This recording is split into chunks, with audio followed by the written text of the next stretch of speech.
All right, another great speaker, defender, and leader, Salvador Arlandis Guzman, will be talking this Wednesday again at the ICS in Madrid. So make sure you attend this talk. So many great speakers and insights and tips and strategies that we can learn from.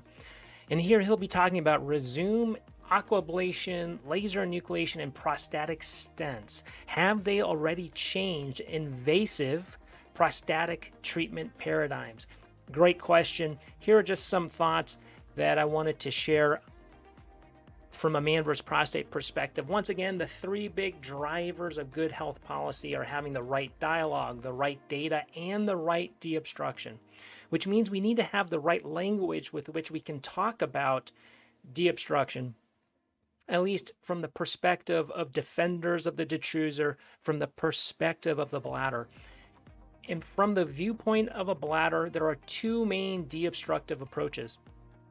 There is the maximal deobstructive approach. What is the maximum you can do in your practice, with your skill set, in your healthcare system, in your country? What is the maximum that you can do? That is your maximal approach. Or is it some fraction thereof, or a fractional approach?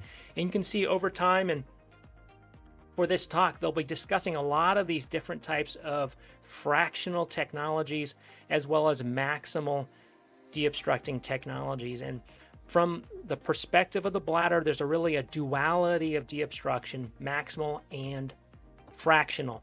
And remember, the bladder at the table of shared decision making will always vote for a maximal approach. It wants to breathe easier as soon as possible. But it also recognizes that with shared decision making, one size does not fit all, and the bladder is willing to compromise. It just asks that all of us urologists, all of our healthcare systems, have at least one, so two, maybe three, depending on the patient, but at least one fractional and at least one maximal deobstructing technology that they can offer for their patients, and to always factor in the ManVsProstate trifecta of prostate size, prostate shape, and Detrusor function when finally making a decision. And the way that we like to look at the technologies that exist for deobstruction is kind of in this concept of invasiveness. As you saw in the title of the question being asked at the talk, it talks about the invasive nature. And so you can see here what we've done is try to subcategorize the surgical technologies based on a progressive increase of risk from left to right. And what we used to anchor the conversation was everyone's universal understanding of MIST, or minimally invasive surgical therapies, a tried and true fractional approach to deobstruction.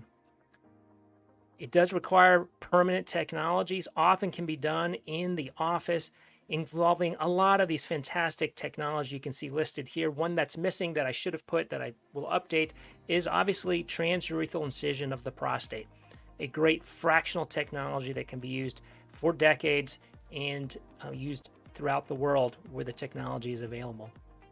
So when we use this as our anchoring stone, if there's a minimally invasive surgical therapy, then there must be a least invasive surgical therapy, which is differentiated by the fact of not using permanent technologies. There's going to be some debate and there's going to be some crossover, but good examples are going to be iTind as well as those prostatic stents, which this talk will cover.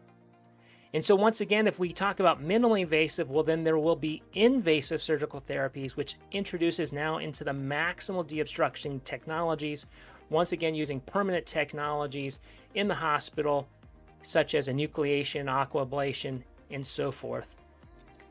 And then finally, the last category will be the most invasive, which is there's a higher level of risk. Permanent technologies done in the hospital, and it's really for open or minimally invasive assisted simple prostatectomies.